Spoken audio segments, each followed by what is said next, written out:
दोस्तों, इस वक्त हम Ajmeri gate ward councillor Rakesh Kumar ji के पास मौजूद हैं। जैसा कि आप लोगों को मालूम है कि एक लंबे अरसे के बाद प्रधानमंत्री जी ने किसानों के लिए जो 3 काला कानून लागू किए थे वो वापस ले लिया, और किसमें कितने ही लोग मारे गए और कितने ही नुकसान हुआ। खैर, इस बारे में तो देखेंगे, लेकिन हम इनसे जानने चाहते हैं राकेश कुमार जी से इनका क्या कहना है। राकेश जी। देखिए, मैं सबसे पहले अपने किसान भाइयों को बहुत बहुत बधाई देता हूँ कि एक लंबे आंदोलन के बाद तकरीबन 1 साल आंदोलन चला, जिसमें 700-800 लोग मारे गए। एक बड़ी लंबी काफ़ी शहादतों का दौर हुआ, काफ़ी गिरफ्तारियाँ हुई, मार पिटाई हुई। किसान भाइयों को आतंकवादी कहा, किसी ने कहा नेता लोग बैठे हुए हैं। उन तमाम चीज़ें चलती रहती हैं। आंदोलन के अंदर हर आदमी अपने हिसाब से आकलन करता है।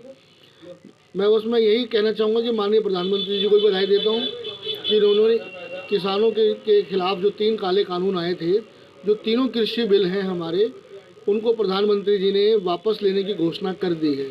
तो मैं तमाम किसान भाइयों को बधाई देता हूँ, और अपने माननीय अरविंद केजरीवाल जी को भी मैं बधाई देना चाहता हूँ, क्योंकि माननीय अरविंद केजरीवाल जी किसानों के आंदोलन के पहले दिन से साथ है।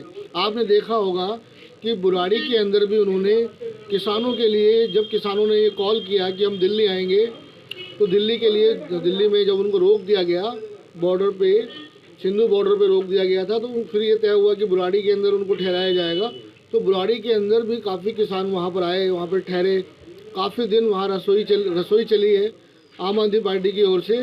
तो ये केजरीवाल जी की भी जीत है एक तरीके से, मैं यही कहना चाहूँगा, जो किसानों के समर्थन में थे। हमारे केजरीवाल जी पे भी बड़े आरोप लगा रहे थे लोग, ये किसानों को उकसा रहे हैं, भड़का रहे हैं। खैर, जो भी रहा, लेकिन एक बहुत बड़ी जीत है कि किसानों की। और इसको ये जीत जब ही सही मानी जाएगी जब पार्लियामेंट के अंदर भी ये बिल वापस होंगे। हालांकि किसान अभी भी कहता है कि एमएसपी जो है, एमएसपी का जो मामला है वो बहुत गंभीर है। उसकी घोषणा प्रधानमंत्री जी करें। जो एमएसपी है उसका समर्थन मूल्य जो है, मैक्सिमम समर्थन मूल्य जो कहते हैं, उसका डिक्लेरेशन होना ज़रूरी है। तो मैं यही कहना चाहूँगा कि एमएसपी का जो मामला है वो भी होना चाहिए, बहुत ज़रूरी है। लेकिन उसके साथ साथ में एक मुद्दा और है मेरी निगाह के अंदर, जो कि बहुत ही संवेदनशील है, कि ठीक है, किसानों को जो है उनकी फसल का हक मिलना चाहिए, उनको उनके वाजिब दाम मिलने चाहिए। लेकिन जो कंज्यूमर आज महंगाई की मार से पिट रहा है, उसको भी हमें देखना है। हमें ये भी तय करना होगा, जैसे हम किसानों का समर्थन मूल्य तय कर रहे हैं, तो जो कंज्यूमर है, कंज्यूमर के पास जब ये एग्रीकल्चर प्रोडक्ट जाते हैं, उसके जो 10 गुना रेट हो जाते हैं, 20 गुना, 100 गुना रेट हो जाते हैं, वो क्यों हो जाते हैं? क्या मिडिल मैन के कारण होते हैं, या पेट्रोल डीजल के दाम बढ़ने के कारण हुआ? ये सारी चीज़ें भी बहुत मायने रखती हैं।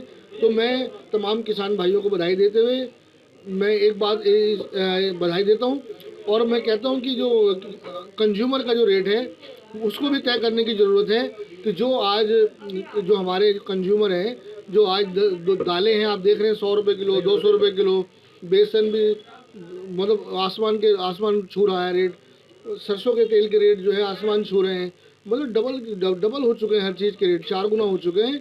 तो ये भी बहुत बहुत बहुत बड़ा मुद्दा है पूरे हिंदुस्तान के लिए, महंगाई। राजेश जी, जैसे अभी देख रहे हैं कि यूपी में इलेक्शन का भी दौर चल रहा है और यहाँ भी इलेक्शन आने वाले हैं, कहीं ऐसा तो नहीं है कि इलेक्शन के लिए ये किया गया हो? देखिए, प्रधानमंत्री जी को दिखाई दे रहा था कि तमाम किसान, चाहे वो, देखिए, किसान है, और वो ठीक है, किसी भी पार्टी में हो सकता है, लेकिन जब ये आज सारे किसानों ने फैसला कर लिया था कि किसी भी पार्टी के समर्थक हों, तो किसानों के मुद्दे पे सब एक हैं, और उन्होंने तय कर लिया था कि हम जो है मोदी जी के खिलाफ वोट करेंगे अगर इन्होंने हमारे ये तीनों जो काले कानून हैं, जो कृषि के 3 काले कानून हैं, अगर इनको वापस नहीं लिया। तो ये चुनाव तो है ही, चुनाव सबसे बड़ा कारण है कि फैसला थोड़ा लेट होता, लेकिन क्योंकि चुनाव सर पर है, यूपी का चुनाव है, पंजाब का चुनाव है, दिल्ली का चुनाव है, और एक स्टेट में और उत्तराखंड में चुनाव है, तो चुनाव को देखते हुए उन्हें लगा कि भाई कहीं चुनाव हार ना जाए, तो इस डर की वजह से इन्होंने ये वापस लिया है। इसमें तो कोई दो राय है ही नहीं। लेकिन किसानों की तो मांगे जायज़ है, हम तो कहेंगे कि ये बहुत बड़ी जीत है किसानों की।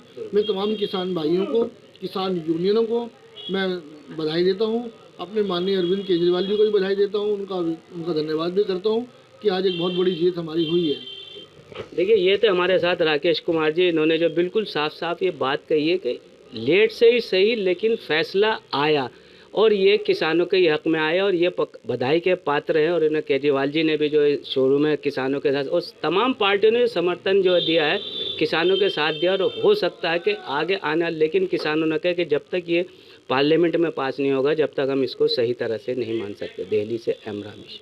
सियासी तफदीर यूट्यूब चैनल को सब्सक्राइब करें और बेल आइकन पर क्लिक करें ताकि आपको सबसे पहले खबरें मिलती रहें।